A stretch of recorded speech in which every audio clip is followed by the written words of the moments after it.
Perfect. Yo, what's good, YouTube? Welcome back to the channel. Hey, listen. The most shocking moments on paternity court. Hey, listen. I got my popcorn. We about to do this. Because I'm ready. Let's go. Start that beat up. This change your mind at all? Why? He looked like me, she looked like me, my other sisters and brothers look like me, and we all look like our dad. He has no resemblance.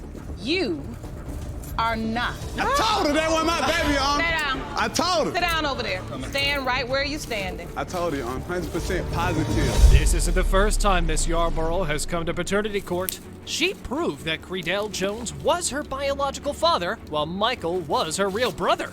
But now they're in for a shocker.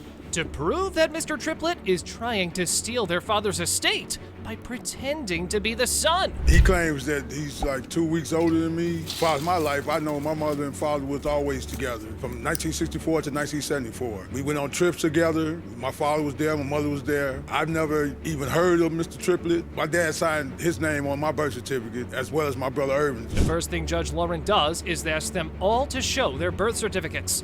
Both Michael and Miss Yarborough have Credell Jones stated as father. Oh, this It's about to time be for Mr. interesting. Triplett to They show trying to take his. some money. Guess what? It says blank where the father's name should be.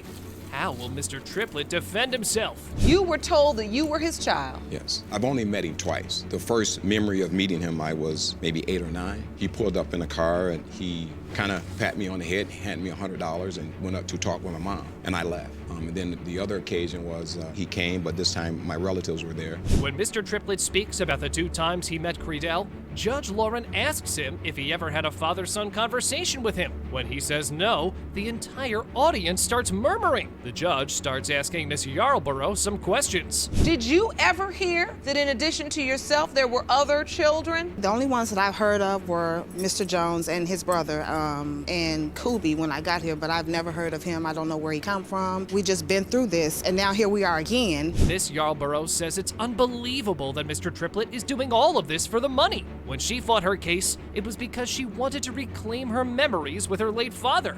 She never wanted any royalties or his musical estate. Can Mr. Triplett find a solid excuse to refute her claims? To me, we all look like our dad. To me, there's no resemblance there. That picture there was shown to me. Everybody that I know always said that I look like him, so Who's told you that over the years? my family. And so And after Gadsby, witnessing their appearance in this courtroom previously, you felt it was important to get the answers you needed as well. Right. Judge Lauren agrees that seeing how famous Credell was, some people might take advantage of that situation. So you look like you about a good, what? Mid to late 40s, maybe early 50s. So now, you try. I see what you're doing. I see what you're doing. For rebuttal, Michael brought evidence showing how his father divided all his property among his children, and nowhere does it mention Mr. Triplett.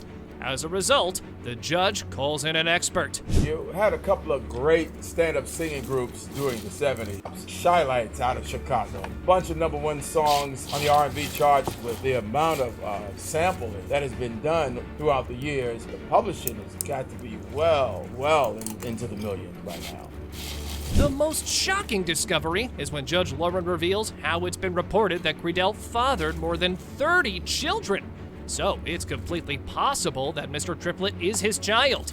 Eventually, they bring in the other brother, Irving Jones, to see what he has got to say about the dilemma. Once I called Marshall, I told him who I was. He asked me, was Barbara my mother? I said, no, my mother's Ruby. And he said, oh, Ruby, I remember. Came back to his head. But that's the first time I heard the name Barbara. And I found out Barbara was his mother. That's why I believe it is a possibility. I see. Because Marshall connected the dots. After hearing Irving's story, Michael remains stubborn that there's no way Mr. Triplett is their sibling, and he's basing it on the fact that there's no family resemblance between them.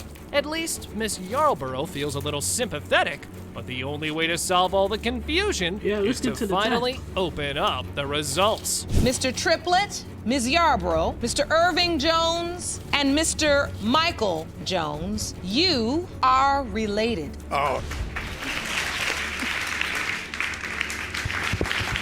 I apologize, bro. It's all right. It's all right. It's all right.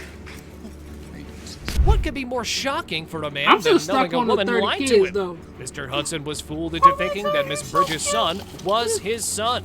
After some snooping around and confessing, light-skinned Mr. version of Hudson you. has learned a terrible truth. I even signed the birth certificate on the day of the birth. You did? Yes, ma'am. So you signed the birth certificate because on that day, you truly believe this child was yours? Yes, Your Honor. So you say she dropped a bomb on you? Yes, ma'am. Tell me about that. When did that happen? It happened a little before his first birthday party. Mr. Hudson confesses he was tricked into babying Miss Bridges' son. The first fight happened on their son's first birthday. Miss Bridges was astonished to discover Mr. Hudson had invited his ex-girlfriend to the party, but not her.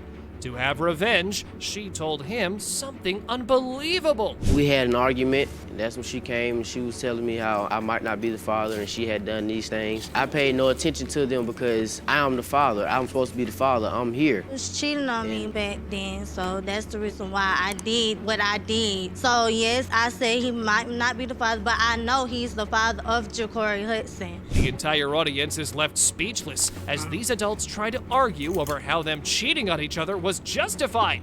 The worst part is, after dropping the shocking news that she slept with Mr. Davis, Miss Bridges admits that she stopped her boy from spending time with Mr. Hudson. I have no way of getting in contact with him. I can't talk to him. I He can't. got that on. He got knows it my on. auntie number. I gave it to him plenty of times. You just making things up, just not to be in the baby's life. So is it your inability to get in contact with the child really what's holding you back, or is it the fact that you don't truly know? It's the fact that we don't know, Your Honor. Now, Miss Bridges claims that the boy definitely is Mr. Hudson's. She says that it's the only possible window of conception, and even though she cheated on Mr. Hudson, it was after the pregnancy. And she only did that to make him jealous. Even though you cheated, Miss Bridges, you say, I did it. I did it. Yes. You still say Mr. Hudson is this child's biological He's father. 100% child's And why do you know that for certain? Because I just know, look at my baby, and he been there for us. The only way to clear this up is to ask I Mr. need to see Davis the- questions too. I need When to see Judge the Lauren other asks him if man. he thinks he could be Ja'Cory's father, he says yes. That floors the entire audience. And now everyone's wondering what makes Mr. Davis believe he's the father. Me and Miss Bridges met. We hung out for a couple of months. We ended up having unprotected sex around about 3 times. I didn't know that she was pregnant at all until I looked on Facebook one day, like a year later, and I see a picture of her son. And immediately I think her son looks like my nephew. You won't believe that all this time, Miss Bridges has been leading on 2 men. Mr. Davis didn't want Ja'Cory to grow up not knowing his father's identity. But Miss Bridges raised the poor boy without any male figure in his life. Wow. Her aunt is asked to court to answer some questions. She was honest with you and told you that it could be 2 different men? That is correct. That is correct, Your Honor. I have been in his life ever since. There's been games going back and forth of who's the father, who is not the father. Mr. Davis has stepped up. He's constantly calling me, wanting to be the father. Well, even her aunt thinks this woman needs help. It's been 5 years, and poor Ja'Cory has no idea who his father could be. The way Miss Bridges has roped 2 men into this fiasco is just messy. Will the DNA results provide these gentlemen some relief? You are not his father.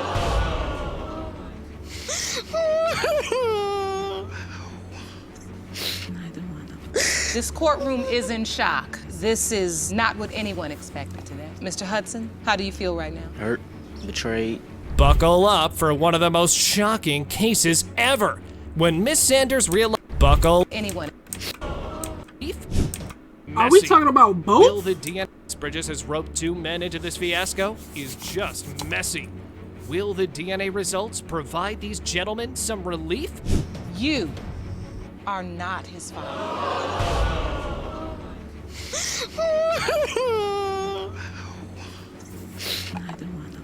This courtroom is in shock. This is not what anyone expected today. Mr. Hudson, how do you feel right now? Hurt, betrayed. Buckle up for one of the most shocking cases ever. When Miss Sanders realized she got the wrong man to sign her son Caleb's birth certificate, she knew she had to repair her mistakes. Now she's accusing Mr. Brady of fathering her son. What does Mr. Brady himself say? Why do you doubt this beautiful baby is yours? The first thing is the green eyes. No one in my family has green eyes. May I show you, Your Honor? Starting with my grandparents. My grandma don't have green eyes. My granddaddy don't got green eyes. Me, I definitely don't have green eyes. At first, the two of them start arguing over the colors of Caleb's eyes. Mr. Brady says no one in his family has green eyes, so it's impossible.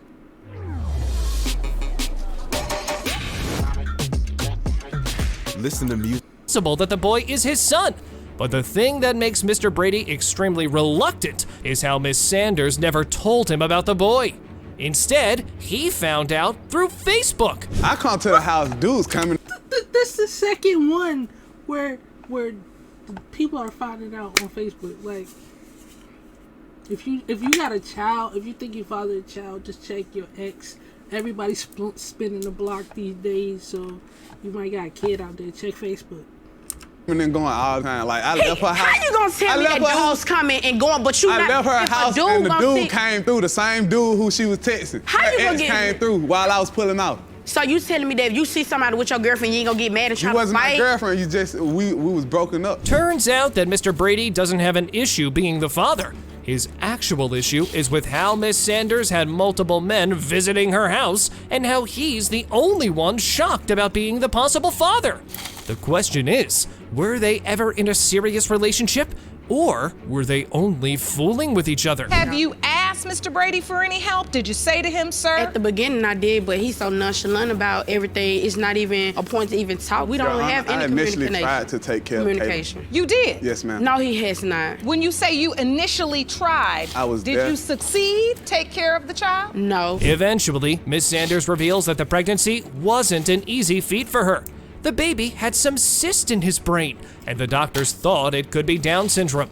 Mr. Brady says he supported Miss Sanders in this tough time, but she shocks the entire audience when she says he's lying. When I tried to take care of him and all that, she told me she didn't need my help. And plus, why would I take care of a baby that's not possibly mine or is mine with grief? He never even cared. Only thing he cared about was some shoes. When I first told him that I was pregnant, I called Mr. Brady and I told him, I said, I'm pregnant. I want to let you know. He just sat on the phone. The thing that really surprised Mr. Brady was how another man signed the birth certificate.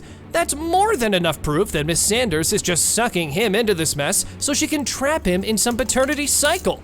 But when her ex signed the certificate, what happened? I just didn't want my son to not have someone listed as his father on the birth certificate. It was just something that was inside me instead of just having it blank. And this man was gonna be in his life like he said he would. I just wanted him to know, even if this is not your biological father, he still wants to be your father. But what about when she was texting him? Miss Sanders uses the excuse that she didn't want her child's birth certificate to be blank, even if that meant the man signing the certificate wasn't Caleb's biological father.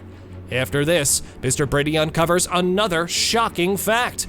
It's about another man Miss Sanders had been sleeping with. When she was texting the dude at work, my coworker. I don't understand why he keeps saying his coworker when he never had a job. So what coworker is he talking about? Your Honor, I've been working for 9 months consecutive. 9 months and my son 6 months and I was pregnant. You have to be pregnant for 9 months, right? And Caleb is 6 months. They don't add up. But then Miss Sanders' mother comes into court to support her daughter. She's had enough of Mr. Brady avoiding responsibility of this child. But Mr. Brady won't step up until he knows for certain that Caleb shares his blood. Time for Jerome to take out the results. It has been determined by this court, Mr. Brady, you are not. I told her that wasn't my baby, Your Honor. Sit down. I told her. Sit down over there. Stand right where you're standing. I told you, I'm 100% positive. Miss Sanders, he said he was positive. So who I don't understand. I really don't understand. Mr. White and Miss Loving are in for one of the most shocking times of their lives. While Miss Loving is convinced that Mr. White is her daughter's father, Mr. White has strong evidence that this woman is just scheming against him for no reason. You had a sexual relationship. It'd be the point where they be bringing their parents in there. I'll be like, don't bring me on that damn show. No. I'll be watching this because I swear to God, I feel like one day I am going to see somebody on here that I know, and then I'm recording it, then I can send it out. I can put it on Facebook. ma'am. Going on dates, Correct. meeting his mom, calling his mom. Correct. You're calling my mom. I'm Correct. meeting your brothers. I took you to a Correct. family reunion, Correct. but I'm not your girlfriend. Correct. That's still, we had an understanding, what you though. call that? There's still an What is understanding. What is it? But what did you call it, though? It wasn't no relationship. Once Mr. White found out about the pregnancy, he asked Miss Loving if he was the only possibility. Even though she promised him it couldn't be anyone else, Mr. White still doubted her. So, what's his reasoning for not believing her? We already had a talk, this supposed to been a one-time thing. Remember, we just started back talking when I doubled back, you know what I'm saying? We just started back talking. This wasn't a one-time thing. Carter said we were still around each other. Okay, we was around, but we hanging every day? No, it wasn't every day, took a but break. We ain't see each other for a year and some change, correct? You're right, but we were still in contact. We were still chilling. But Miss Loving was really shocked when Mr. White came to the hospital when she was giving birth, and he brought a pregnancy test with him. Miss Loving found it offensive, but Mr. White claims all he wanted to know was if the baby really was his. After all, would any man take care of a baby that doesn't belong to him? When you looked at the baby, Some did you do, feel some like it don't. was your child? No, ma'am. She beautiful, though, but no, ma'am, I didn't. Okay, and so then did you ever ask Miss Loving, I want to do this DNA test, I have it in the car? I said, I got the DNA test in the car, you know what I'm saying? Y'all still want me to go get it? Miss Brenda was like, yeah, I ain't hear Tiana say nothing, so I repeated it. You know what I'm saying? I was like, you still want me to go get the test? She said, no, bro. She said no. That day, Mr. White left the hospital not knowing if Loyal was his daughter for sure. On top of that, Miss Loving never openly shared the identity of the other possible father. Adding more to the shock, the conception dates were all messed up too. So, her mother's going to come to her defense now. Mr. White, very respectful young man. I love him. He used to get on my daughter, about the way she talked to me, and I just looked at him like he's a wonderful man. That's why I believe that Mr. White was my granddaughter's father. All right. But the most unbelievable thing that happened is how one clinic gave Miss Loving a conception date that matched with Mr. White. When she went to get checked by her regular gynecologist, they gave her a completely different date. So, with two men in the mix, how did Miss Loving handle the situation? They then did the calculation and gave you a new conception date. Yes, Your Honor. And that conception date clearly pointed to a certain man? Yes. Which one? Mr. Talbert. So, when you got the second conception date, you said it brought Mr. Talbert as a potential father, and yet you're saying today Mr. White is your child's father. It's pretty hard for the audience to keep up with all these dates. With Miss Loving's story out of the way, Mr. White asks to have his mother brought in. She'll clear up why Mr. White is so reluctant to embrace Loyal as his daughter. My son is very responsible. He's been worried, stressed about it. He want to know. If this is his, we refuse to have ours out there, without us doing anything for it. I mean, why refuse the test? If I know you my baby daddy, you better swab it, baby. I didn't swab it. If I have a problem, I have a problem with that. With the mothers arguing with each other, it's becoming clear that the only way to settle this matter is to open up the results. Judge Lauren is confused by the mess created, but at least both Mr. White and Miss Loving want it resolved. Will the results help them? It has been determined by this court. Loyal's biological father is Mr. Talbert. Congratulations, sir. Are you glad to know the truth? I am. Mr. White, your assertion was true. Arm & Hammer hardball litter. How hard is it? She looked like him. Crazy hard. No mess scoops. Hey, you got it. Yeah, Shawty did look like him, so... Damn. Yo, I ate that whole thing of popcorn. Alright, look, we're gonna wrap this up. I'll see y'all in the next one.